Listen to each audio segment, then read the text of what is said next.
Bu misol DTM 2025 da sizga tushib qolishi mumkin. Videoni oxirigacha ko'ring. Teng yonli trapetsiyaning diagonallari o'zaro perpendikulyar. Agar balandlik 10 ga teng bo'lsa, trapetsiyaning yuzini toping. Yaxshi. Demak, biz trapetsiya chizib olishimiz kerak. Demak, teng yonli trapetsiya va uni diagonallari o'zaro perpendikulyar. Bu yaxshilik alomati. Ya'ni diagonal perpendikulyar bo'lgan. Demak, mana bu 90, mana bu 90. Endi asoslarini biz buni kichik asosni misol A deb olsak, katta asosni B deb olamiz. Balandlik 10 ekan. O'zi balandlik mana bu yerdan tushishi kerak. Keling shu balandlikni biz o'rtadan tushirib qo'yamiz, ya'ni mana bu yerda. Chunki shu nuqta bizga kerak bo'ladi. Demak, balandlik 10. Hozir e'tibor bering, balandligimiz mana bu nuqtadan ikkitaga bo'lindi. Demak, mana bu qismi H1, mana bu qismi H2. Demak, yozib qo'yishimiz mumkin.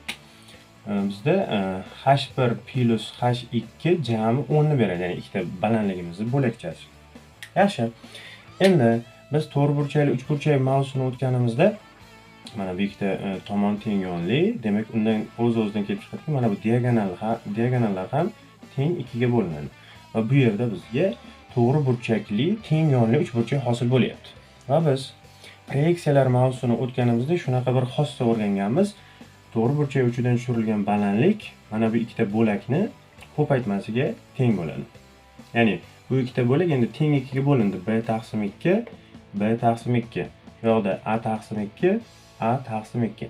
Demak, bizda H1 degan ifodamiz ildiz ostida albatta B taqsim 2 ko'paygan B taqsim 2 ga teng bo'ladi. Mana bu H2 degan ifodamiz ildiz ostida, demak A taqsim 2 ko'paygan A taqsim 2.